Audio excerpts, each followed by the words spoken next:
Welcome to Into Africa. My name is Judd Devermont. I am the director of the Africa program at the Center for Strategic and International Studies. I was the National Intelligence Officer for Africa and worked at the National Security Council. This is a podcast where we talk politics and challenge paradigms. On deck today, explosions have rocked Equatorial Guinea. Is the government's history of corruption and misrule to blame? And Ghana's LGBTQ plus community has been under attack. How do we foster greater understanding and acceptance? Plus, we discuss the state of investigative journalism. Why are we in a golden age, and how do we support this important work? So whether you have a history with the continent or you're a newcomer, we want to get you into Africa.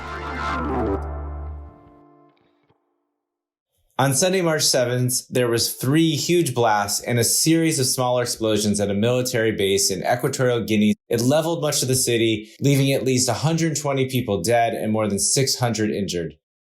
The barracks were home to hundreds of families. In the rubble, people tried to pull out survivors. Many are feared dead, including detainees trapped in the barracks prison cells. Hospitals quickly became overwhelmed and called for urgent blood donations. President Obiang, who had been in power for 42 years, said the explosion was an accident caused by negligent handling of dynamite. Khadija, OCCRP has reported on Equatorial Guinea a number of times. You may not have an opinion on the explosion. I don't expect you to know all the technical details of why it went off, but I know that you have some thoughts about the Obiang family, and particularly how the president and his 2 sons, Theodorin and Gabriel, have profited from decades of controlling the reins of power in this small country.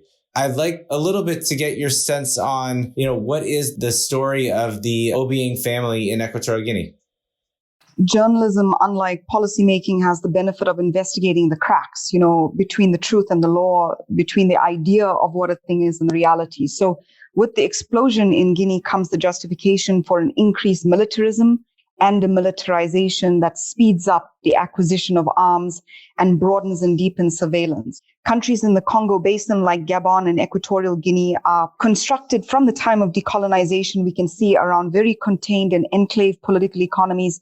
So it's a dictatorship to citizens by a family, but it is a long-term stable business relationship to the foreign oil companies that are involved. Oil is about 84% of fiscal revenue, 86% of exports, and a population of 1.3 million people live in a piss-poor state. They have no electricity. A lot of the times food is very expensive because it's imported from France. So you see that in this family-run dictatorship, there is a backer. It's just not the citizens. And it utilizes those familial ties, the dictatorship. So we see the explosion as another incident where there is a justification for militarism and a continuation of this deep state that represses a very small country that's almost peripheral to people's imagination and reality. And whatever the UN says, whatever the international scene of policymakers say, in reality, it's dictatorship born from foreign oil companies and those that have captured the sovereign state for decades. And that's as high and as low as it basically gets. I think you're absolutely right. And I do worry that they may use this as a pretext to go after opponents.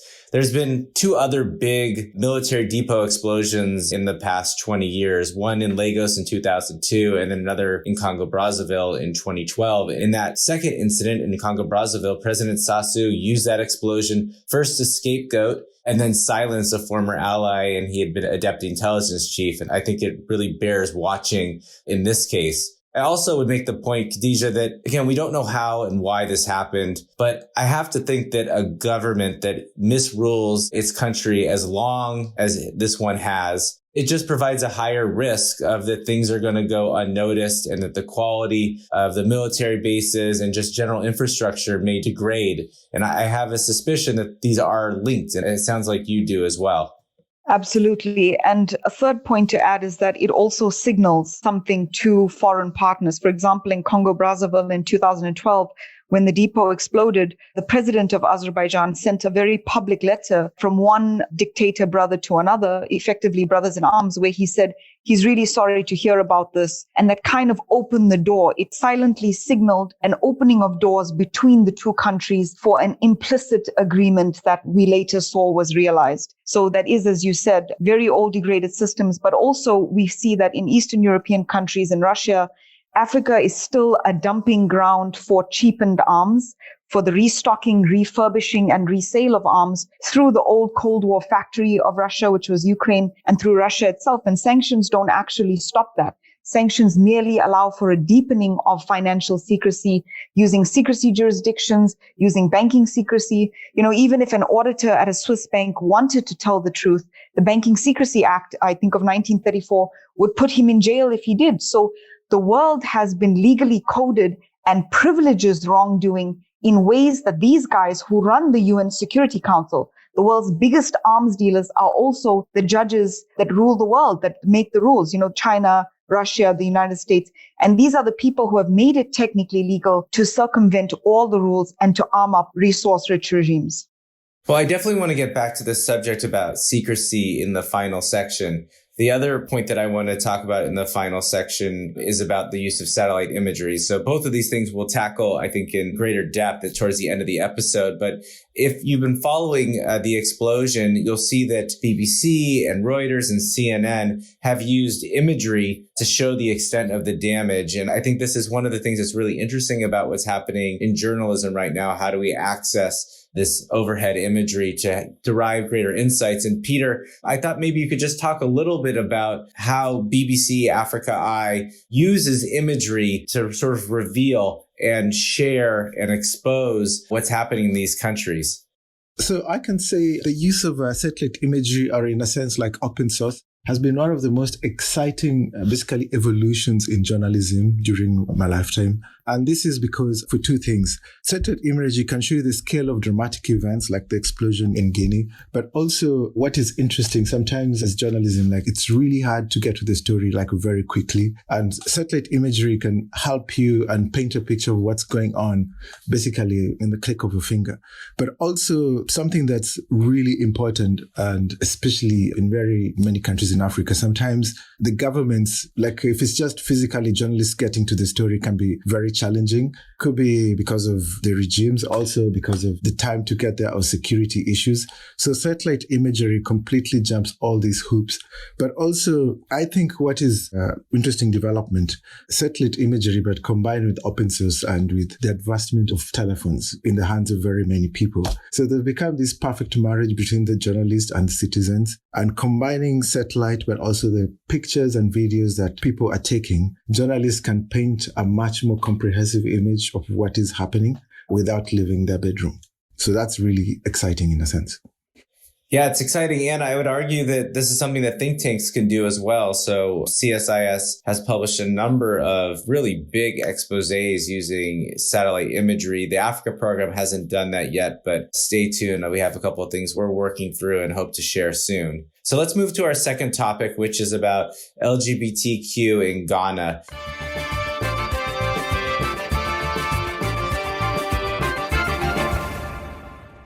In the last couple of weeks, there's been some new attacks on the LGBTQ community. And this is only a few weeks after there was this opening of the first LGBT community center. There was protests, homophobic protests that really forced them to close their community center. They wanted to make sure that they could protect their staff and visitors. And then that was immediately followed by a group of lawmakers in Ghana calling for the criminalization of the promotion of gay rights.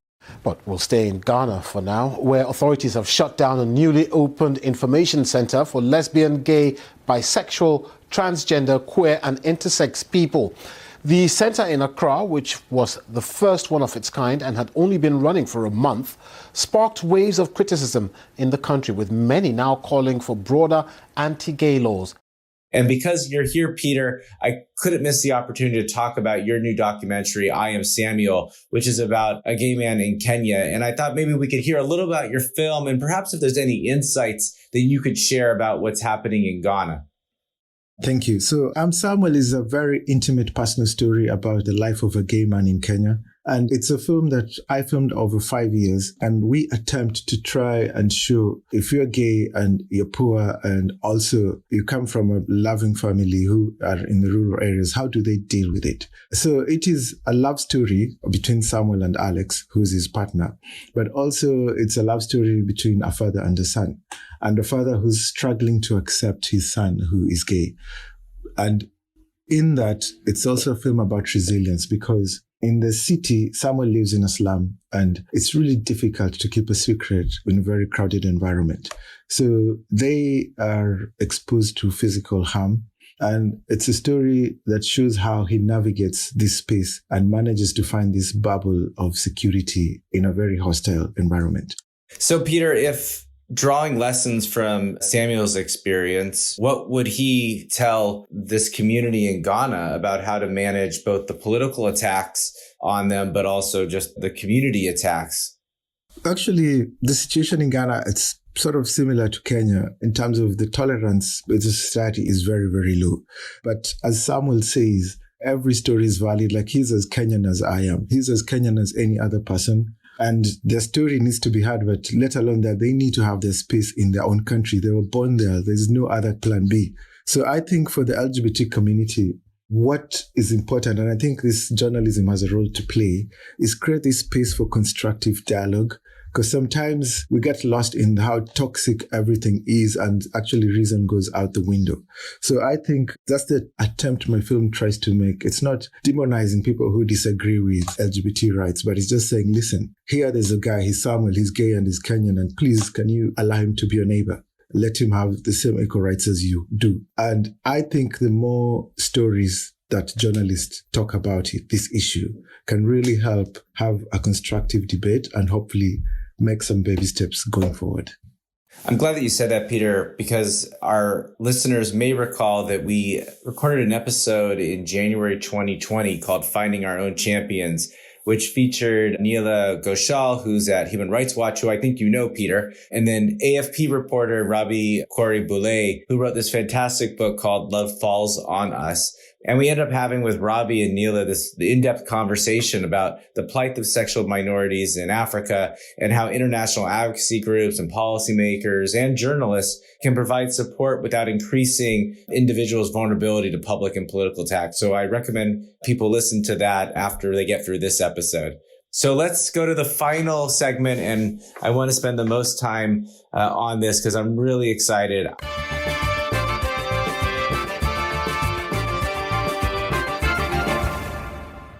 I think that we are in a golden age of investigative journalism in Africa because of technology like satellites that we talked about with Peter earlier, because of the ability to access secrets, as Khadija sort of hinted at, and then the ability to disseminate it widely. There has been just a series of incredible exposés coming out of the continent. And now we've talked before about the financial constraints that media houses face, but I want to make sure that we kind of talk about the other side right now and the innovation that we're seeing. And we have 3 organizations represented today that I think do some of the most incredible work: OCCRP, BBC African News, and amaBhungane. And they are at the forefront of this new wave of African muckrakers. At least that's my opinion. So, Micah, why don't we start off with you? Why don't you tell us about your organization, its mission, and maybe highlight a couple of the big stories that you guys have broke? We're best known for our investigative stories, and that's our sort of primary mandate, is to produce cutting-edge investigations. But our broader mandate goes well beyond that, and it's really about developing the field of investigative journalism, developing best practice, methods, standards, that sort of thing. We work with a lot of partner investigative centers in neighboring countries, and we conduct collaborative investigations. And of late, our biggest effort to that end has been the creation of the Investigative Journalism Hub, which is an entity that has been sort of incubated by amaBhungane. And the idea there is to basically continue what we've been doing in terms of investigation support in a more kind of formalized, institutionalized way. Funding is a very, very difficult exercise for most investigative centers in the region. I mean, it's a given that there are huge problems of resource scarcity and a lack of access to funding, particularly in the region, but also donor priorities have a role to play there, and in some ways can be very short-sighted and perpetuate the perennial funding crises that regional centers go through. But anyway, the idea of this IJ Hub is to be this sort of center of excellence, to capacitate regional centers and leverage existing relations with institutional donors, pool resources, and provide these centers with the resources to do what they should be doing best, to do proper, long-form, thorough, deep dive investigations. Another important part of what amaBhungane does is advocacy. And it's really about creating a more enabling environment for investigative journalism. So it's not the kind of advocacy where, we'll write a story about, say, a politician or a minister and ensure that that politician or minister is brought to book and the story sort of follows a prosecutorial path. It's about creating an enabling environment so that we can do what we do better. So we just won a landmark victory in the Constitutional Court against our surveillance laws, the Regulation of Interception of Communications Act. It was a landmark thing in the sense that bulk surveillance, for instance, was declared unlawful. And these are the kind of big headline-grabbing things, but beyond that, we do a lot of much more rigorous kind of day-to-day advocacy work. For instance, the advocacy coordinator will be scrutinizing bills before Parliament with an eye to, well, how does this impact investigative journalism? Does this have any bearing on investigative journalism? And so the Electoral Laws Amendment Act, to cite an example, was something that one would think would have little, it's about electoral processes, it will have little impact on investigative journalism. But buried in the act was a reference to the voters' roll and privacy provisions. And we felt, we were uneasy with some of these provisions because it would mean greater secrecy. And we felt that there should be public access and public scrutiny of voters' rolls, because if elections are being manipulated, you're going to need that information. That's where you look. And so we highlighted this issue. Eventually, we caught the ears of some influential people, some higher ups in the institutions involved in crafting these pieces of legislation. So through that process, we basically won some quite important concessions there. These sorts of things don't really grab headlines, but they make a big difference in terms of the journalistic landscape and in terms of journalists being able to do their jobs. No, they're hugely, hugely important. And Micah, you mentioned the bulk surveillance. We'll make sure we do a link to the legislation that you exposed. But when I go onto your website, I see a lot of incredible work, particularly around state capture and what you've done to expose politicians involved in corruption. I don't know if those are some of the stories that you want to highlight, but we'd love to hear a little more granular examples of what the team has done. Sure. I mean, look, so our kind of bullseye would be the intersection of big business, organized crime, corporate power, that sort of thing, where basically politics and big business and crime intersect. But it's not all just sort of high-level stuff. Of course, what we're most famous for of late has been the Gupta leaks, which exposed high-level state capture. But we've also done stuff on the private sector. Media often gets criticized in South Africa for going easy on the private sector. It's a criticism that's in some ways justified, in some ways overstated. But we've done exposés on, for instance, the Steinhoff scandal, the banks, in the latest case I can think of, Nedbank's collaboration with corrupt politicians and politically connected businessmen. We've exposed various consulting agencies have been caught up in our state capture investigation.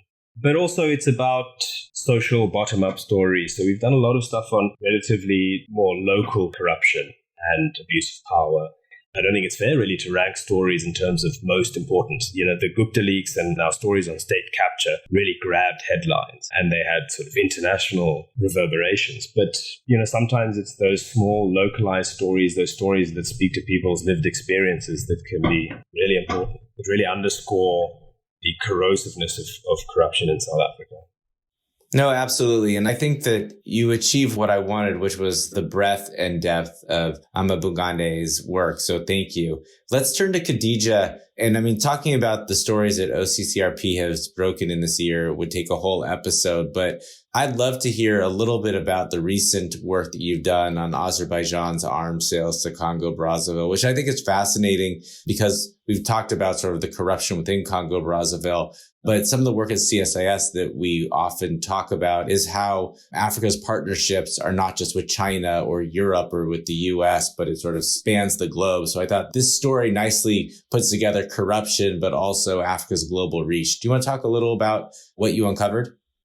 Right. So OCCRP, like amaBhungane, is also donor funded, and there's a 50,000% rate of return vis-a-vis the amount of money that donors invest in it. But even where billions are recovered and you see thousands going to jail or being arrested, that doesn't necessarily change the anatomy of the country where the expose landed, or for people who live on the front line of those countries. So that's something that as journalists, we're always conscious of. You can put the truth on the public record. You can write your story as a criminal docket and hope that the public as a jury condemns and indicts these people that you've written about. But you just cannot take it a step further to the legislative level, because that requires other people. So with this Congo-Brazzaville arms story, the Congo is going to have elections in March. And we understood that, and we wanted to talk about how arms dealing, which is something OCCRP covers all the time, and which the arms sector houses more than 42% of the world's global corruption. And it's perhaps the only sector in the world that allows for offsets by the World Trade Organization. And what an offset is when a very big arms company or a government parastatal makes a big deal worth billions and billions on the order book for arms that may or may not be delivered. And that's where corrupt politicians often take a kickback, as well as inflating the cost of arms, adding refurbishments and so forth. So with this particular story, the point that we wanted to make is that unless one of the two countries are sanctioned, trading arms between repressive regimes, between conflict regimes, is largely a private affair.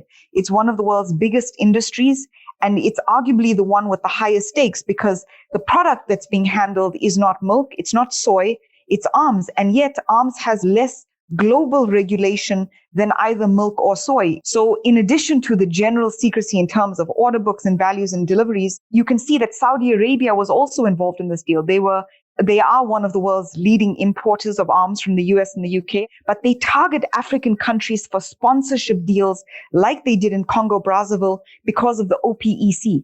The OPEC controls about 79.4% of the world's total oil volume that's traded. And by bringing in all of these oil-producing dictatorships, they managed to artificially sustain not only the supply of oil, but the price of oil, which in turn funds all of these regimes who use that revenue to purchase arms, which in turn reproduces and sustains that type of dictatorship that's so present across oil-producing countries in Africa. And basically, it comes down to an end-use certificate, which is an agreement between two countries, the importer and the exporter, that you will use these arms for securitization and stability. You will not regift it or resell it to another party. So the end-use certificate in and of itself is a farce.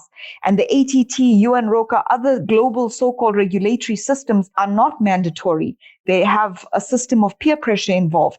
But who's really going to pressure these governments into performing in the right way? Nobody. So basically, at the end of the day, you have the UN Security Council as the world's biggest arms dealers who keep that back door wide open to create wars, while at the front door, they ask for your name and your number as if it's a bakery and not a bullet factory. And they say, please, can you behave better?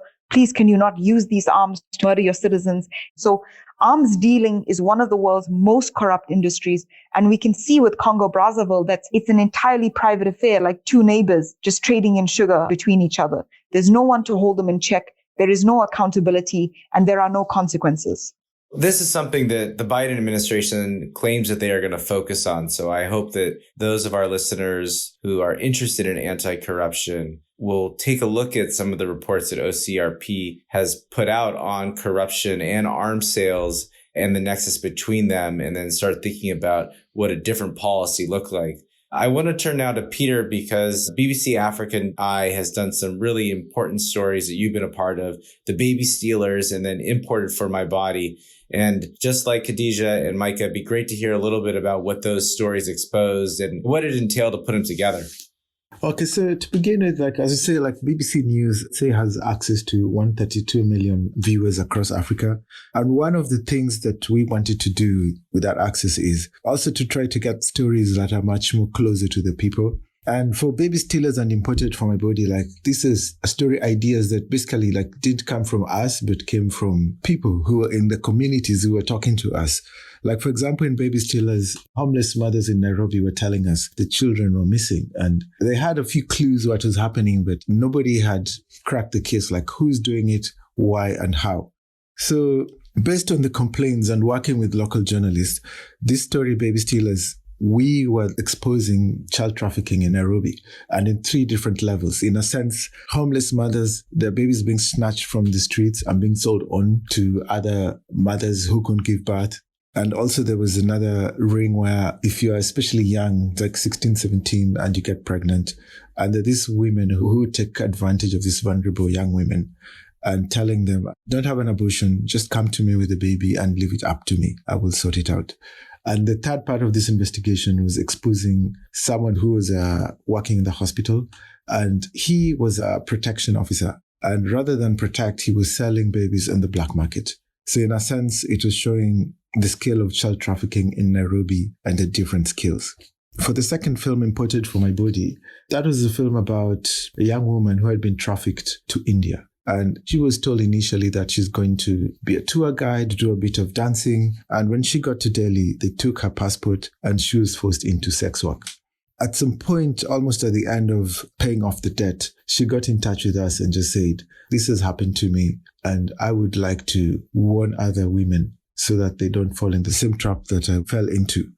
The unifying thing about these two films was they came to us, and I think that's the spirit of the film, like working very closely with the community, exposing the ills that are happening to them. That's really interesting. I mean, not only are these really important stories, but it says a lot about the trust that BBC has with its viewers, its listeners, its readers, that they would come to you to expose these stories. And it's a good way for us to pivot to a little bit into the how, because I think that's one of the things that's very interesting right now about investigative journalism. And we previewed it, that there's this access to new technology or information that's allowing reporters to do this critical work. And I thought maybe Khadija, OCCRP is really becoming incredibly proficient at uncovering secrets, whether that's the Luanda leaks or the Paul Biya story about how President of Cameroon has spent how many years, almost 4 years of his total time in office traveling. And I think your journalists were able to look at plane flights and put it all together, piece it all together. So I thought maybe just a little bit on how is OCCRP getting these breaking stories? What is the art of the investigative journalism? And perhaps maybe why is it possible to do it now that it may have not been so easy just maybe a decade ago? I think, in the past few years, there's been a misconception that investigative journalists need leaks, really big leaks, in order to uncover big global stories. But as Micah and Peter can testify, almost every investigative story requires sources and evidence, and that can be framed as a leak on a micro or a macro scale. The real work comes in when you need to understand and contextualize the motive and verify the evidence before you construct an anatomy or a universe of how this evidence performs within that truth. So, for example, the story on Angola showed how Angolan elites, led by the former Vice President Manuel Vicente, created their own private banking network to avoid having to go through, as clients, the Know Your Client enhanced due diligence process. And they did this by developing a parent bank in Angola, developing a subsidiary or a partner bank in Portugal, which at that time was cash-strapped, and then relying on shell and conduit banks in secrecy jurisdictions like Cape Verde. So they were able to launder money in a wholly contained system. The Bank of Portugal turned a blind eye because the liquidity that was coming into Portugal allowed for mass investment in Portugal's own state-owned infrastructure.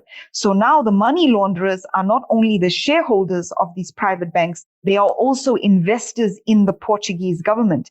So as we always see, while lawmakers and policymakers are reacting to things, investigative journalists must look into the cracks of the law to see how a thing really operates between here and elsewhere, between the reality and the theory. And it put a close to the idea of cash in suitcases, because now we see that these guys, the vice president of Angola, the former head of Sonangol, the oil company, are actually as sophisticated as bankers and accountants and lawyers who are the enablers and the intermediary. And that, I think, Judd, goes to your question, how does OCCRP come across these stories? We look at stories not as scoops and scandals, but as systemic issues. So we try to piece together over years and years different forms of data in the public domain, public land tax, court appeals, evidence that has been put out into the open, as well as leaks. And we try to merge them together to build a picture of how the global legal and financial secrecy system operates. And within that, you find a lot of patterns and signifiers and identifiers. Even when these guys in Angola or in Cameroon are trying to disrupt an existing pattern to throw people off a trail, because of human behavior, they immediately construct a new pattern. And as long as a pattern exists, you can find them much more easily than law enforcement because they work within traditional silos. So we have the freedom to pursue the reality of how crime and corruption works, whereas our governments are sort of trapped within national borders that capital, whether it's a corporate corruption scheme or whether it's organized crime, capital is not constrained within the boundaries that national governments are. And journalists, like those criminals, are able to move very quickly. So that, I think, is the upside of journalism. The downside, as I've mentioned before, is even with our Gambia projects and so forth, where asset recovery happens, very often that money is laundered back into the same type of systems where a new regime or a new minister or a new joint venture may steal that money that was just recovered. So there's very little accountability because the law doesn't change, even if the placeholders and the figureheads do. Yeah, it's really interesting. I mean, I understood how forensic the work that you were doing is, but this point that you made about the ability to transcend international borders in a way governments and law enforcement can, I think is really important and should be foot stomped. It's incredible what you are able to do being an organization of journalists as opposed to an organization of law investigators, etc. Peter, I don't think you were involved in this report, but it's something that's stuck with me for, I guess, now 5 years. But BBC Africa Eye did this report on extrajudicial killings in Cameroon. I think it was called Cameroon Anatomy of a Killing. And what was just incredible is the way in which they used imagery and a whole bunch of data sources so they can identify where those killings happened, when it happened, and then who was responsible. And then that ultimately forced the Cameroonian government to admit that this had happened and to, at least initiate some proceedings against the human rights violators, the culprits. And I thought we talked about this in the first section, but as a documentarian, how do you leverage technology to deliver these insights? So this is something I'm really happy working with Africa Eye. They really embrace technology and open source.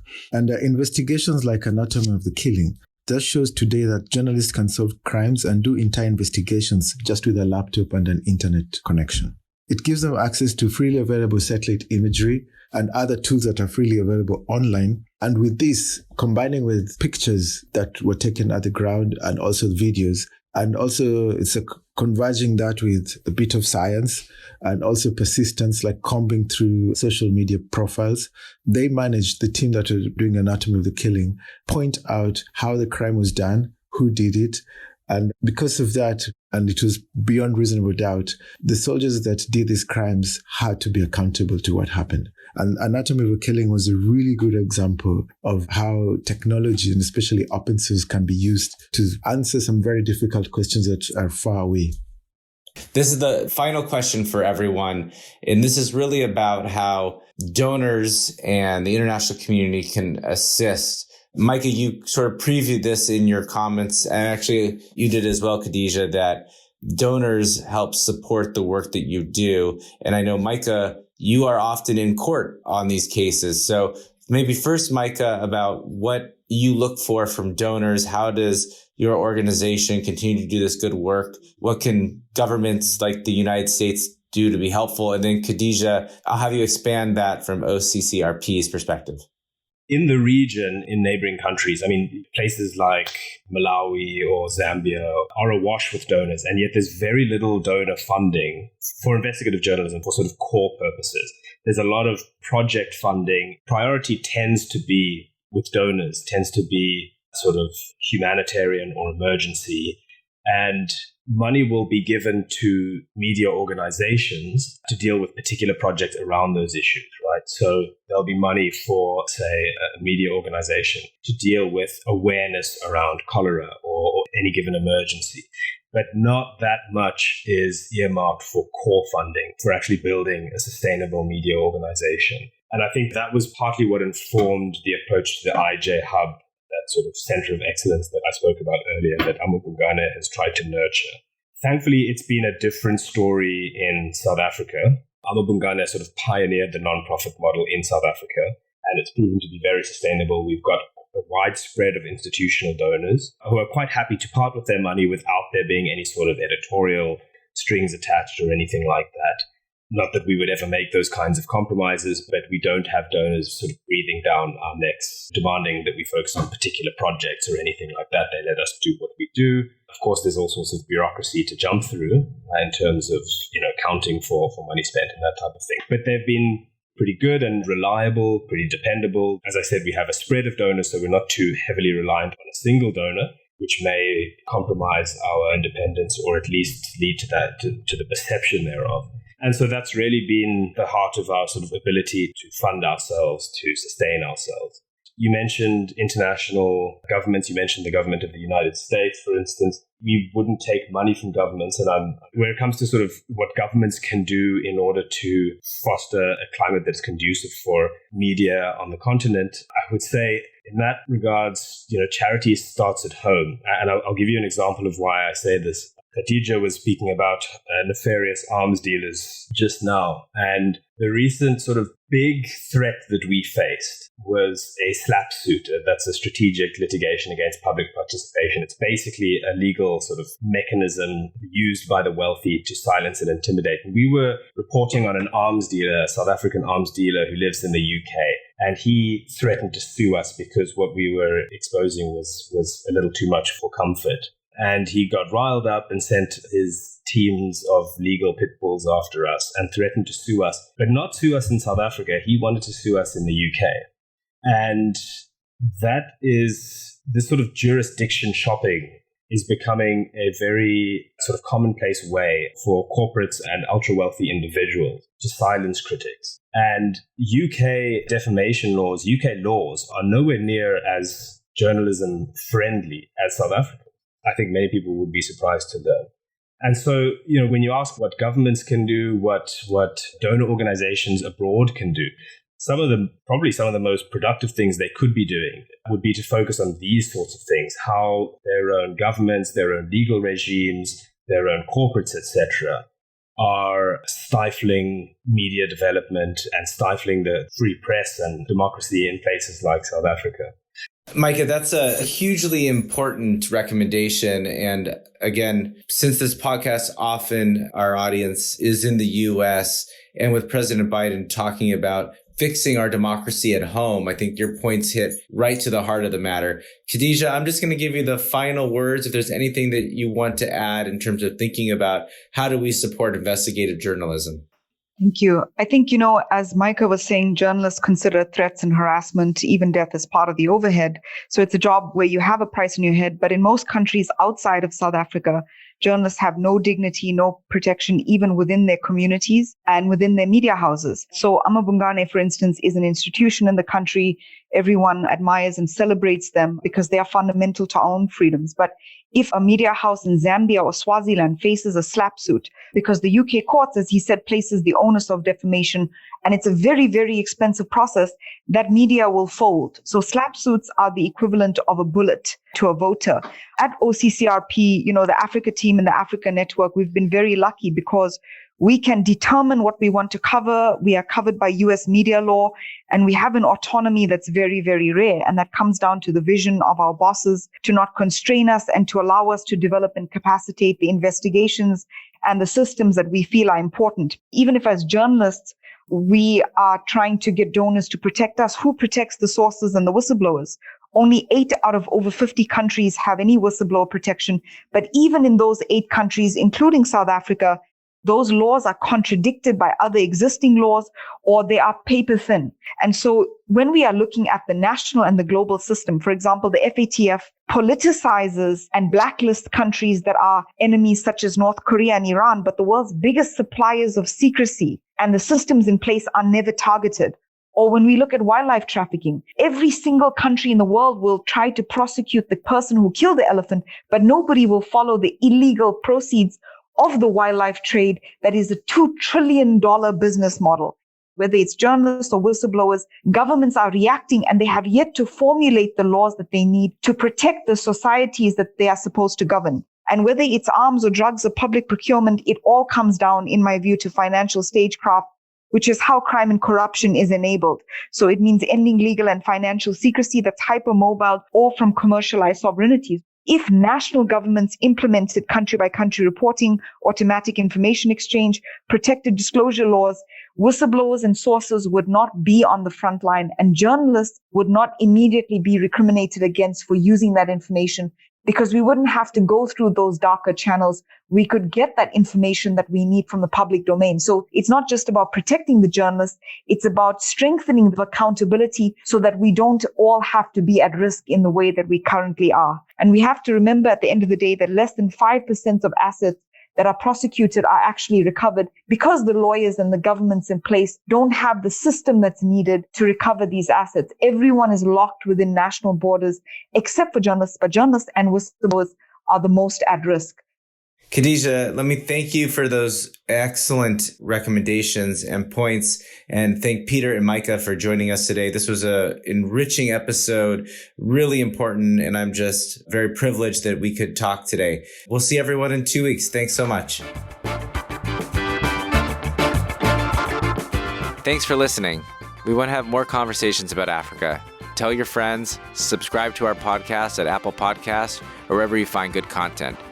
You can also check out our analysis and reports at csis.org/Africa. Thanks.